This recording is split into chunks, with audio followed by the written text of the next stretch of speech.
चलिए आज बात करते हैं दुनिया की सबसे मशहूर किताबों में से एक दी एल्केमिस्ट के बारे में। ये कहानी है सैंटियागो नाम के एक चरवाहे की, जो निकला तो था एक खजाने की तलाश में, लेकिन उसे जो मिला वो किसी भी खजाने से कहीं ज्यादा कीमती था। तो ये है सैंटियागो, स्पेन का एक आम सा चरवाहा, जिसे अपनी भेड़ों की देखभाल से ज्यादा मजा आता था घूमने में और किताबें पढ़ने में। सोचिए, वो एक पुराने टूटे फूटे चर्च में सोता था और किताबों को ही अपना तकिया बना लेता था। उसकी दुनिया भले ही छोटी थी, पर उसके सपने बहुत बड़े थे। और फिर एक रात उसे एक सपना आता है। कोई मामूली सपना नहीं, बल्कि वही सपना, बार बार एक ऐसा सपना जो उसे बुला रहा था, उसे एक ऐसे सफर पे खींच रहा था जिसकी उसने कभी कल्पना भी नहीं की थी। तो ये सब शुरू कैसे हुआ? मतलब इस बड़े सफर से पहले स्पेन में सैंटियागो की जिंदगी थी कैसी? चलिए देखते हैं कि किन मुलाकातों और फैसलों ने उसे अपना रास्ता चुनने पर मजबूर कर दिया। देखिए, एक तरफ थे उसके माता पिता। उनका एक सीधा साधा सपना था कि उनका बेटा एक पुजारी बने, एक सम्मानित स्थिर जिंदगी जिए। लेकिन सैंटियागो का दिल, वो तो कुछ और ही चाहता था। वो दुनिया देखना चाहता था। इसलिए उसने चरवाहा बनना चुना, ताकि हर दिन एक नई जगह हो, एक नया आसमान हो। और वो सपने में एक बच्चा उसका हाथ पकड़कर उसे मिस्र के पिरामिड तक ले जाता है और कहता है, यहाँ तुम्हारे लिए खजाना है। अब इस उलझन को सुलझाने के लिए वो एक जिप्सी औरत के पास जाता है। वो मदद करने को तैयार हो जाती है, पर एक शर्त पर, कि जब खजाना मिले तो उसका 10वां हिस्सा उसे देना होगा। और ठीक इसी मोड़ पर उसकी जिंदगी में एक बहुत ही रहस्यमयी बूढ़ा आदमी आता है। वो खुद को सलेम का राजा मेल्कीजिदेक बताता है। वो सैंटियागो को उसकी पर्सनल लेजेंड, यानी उसकी किस्मत के बारे में बताता है। वो कहता है कि जब कोई चीज शिद्दत से चाही जाए तो पूरी कायनात उसे मिलाने में लग जाती है। बस कायनात के इशारों यानी संकेतों को पढ़ना सीखना होगा। राजा की बातों ने जैसे उसे एक हिम्मत दे दी। सैंटियागो एक बहुत बड़ा फैसला लेता है। वो अपनी सारी भेड़ें बेच देता है और अफ्रीका जाने वाले जहाज पर चढ़ जाता है। उसका सफर शुरू हो चुका था, पर उसे ये नहीं पता था कि पहली ही ठोकर बहुत जोर से लगने वाली है। और बस सब कुछ खत्म। अफ्रीका के टैंजियर शहर में कदम रखते ही एक छोटी सी गलती, एक गलत इंसान पर भरोसा और उसकी सारी मेहनत की कमाई लुट गई। वो अकेला था, एक अनजान देश में, बिना एक भी पैसे के। ऐसा लगा मानो सपना शुरू होने से पहले ही टूटकर बिखर गया। लेकिन सैंटियागो हार मानने वालों में से नहीं था, बिल्कुल नहीं।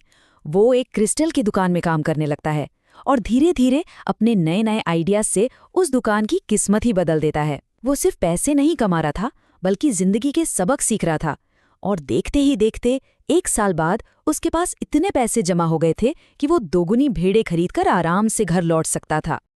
अब सोचिए, उसके पास एक मौका था घर वापस जाने का, एक आरामदायक जानी पहचानी जिंदगी जीने का। लेकिन 1 साल में वो बदल चुका था। उसने घर नहीं बल्कि रेगिस्तान को पार करने का मुश्किल रास्ता चुना। उसने अपने सपने को एक और मौका देने का फैसला किया। रेगिस्तान का ये लंबा सफर उसे कई नए लोगों से मिलवाता है। एक अंग्रेज जो किताबों में एल्केमिस्ट को ढूंढ रहा है, और एक ऊंट चलाने वाला जो उसे रेगिस्तान की खामोशी को सुनना और समझना सिखाता है। लेकिन तभी कबीलों के बीच जंग छिड़ जाती है और उनके कारवां को मजबूरन अल फयूम नाम के एक नखलिस्तान में रुकना पड़ता है। और ये जो अनचाहा पड़ाव था ना, वो सैंटियागो के लिए एक तोहफा बन गया। यहीं कुएं पर उसकी नज़र फातिमा पर पड़ती है, और बस उसी एक पल में उसे कायनात की सबसे बड़ी सच्चाई यानी प्यार का मतलब समझ आ जाता है। उसे लगने लगता है कि शायद उसका खजाना तो यही है। और फिर एक दिन रेगिस्तान खुद उससे बात करता है।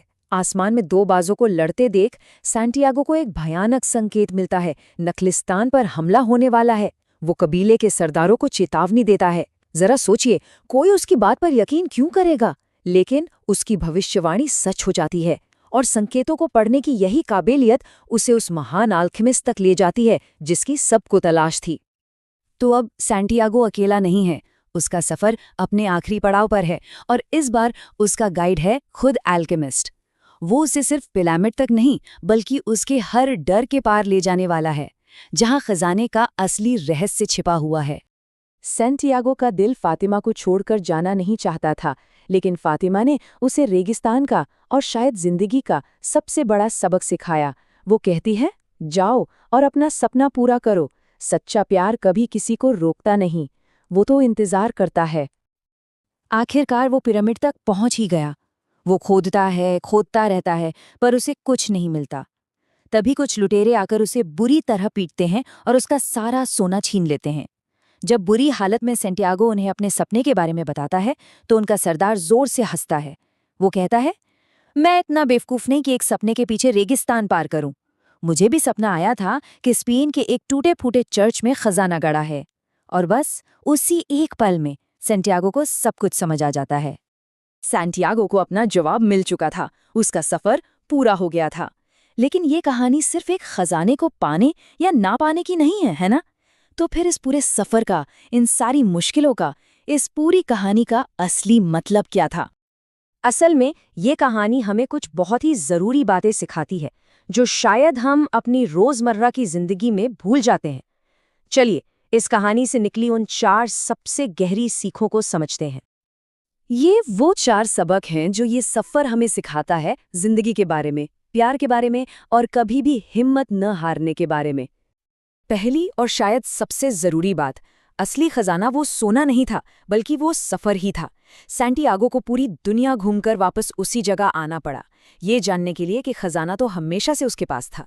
कभी कभी हमें बहुत दूर जाना पड़ता है, सिर्फ ये देखने के लिए कि हम क्या पीछे छोड़ आए हैं। दूसरी सीख, अपने दिल की सुनो। सैंटियागो को लूटा गया, वो भटका, उसे डर लगा, लेकिन उसने अपने दिल की आवाज को सुनना बंद नहीं किया। दुनिया हमसे बात करती है, इशारों में, संकेतों में, और हमारा दिल उस भाषा को सबसे बेहतर समझता है। तीसरी सीख है हिम्मत की। हिम्मत कभी ना हारने की। ये कहानी बताती है कि गिरना जरूरी है, हारना जरूरी है, क्योंकि हर बार जब सैंटियागो गिरा, वो कुछ सीखकर और भी ज्यादा मजबूत होकर उठा। बात ये नहीं है कि कोई कितनी बार गिरता है, बात ये है कि वो उठने से इनकार तो नहीं कर देता। और आखिरी चौथी सीख, प्यार के बारे में। फातिमा ने सैंटियागो को बांधा नहीं, उसे आज़ाद किया। क्योंकि सच्चा प्यार कभी किसी के सपनों के आड़े नहीं आता, वो तो पंखों को और हवा देता है। जो सच में प्यार करते हैं, वो आपको अपनी पर्सनल लेजेंड पूरी करने के लिए भेजते हैं। तो आखिर में ये कहानी हम सबसे एक ही सवाल पूछती है। सैंटियागो ने तो अपना खजाना ढूंढ लिया, जो उसके पूरे सफर में छुपा था। पर सवाल ये है, हमारा खजाना कहाँ है और हम उसे खोजने के लिए कहाँ तक जाने को तैयार हैं?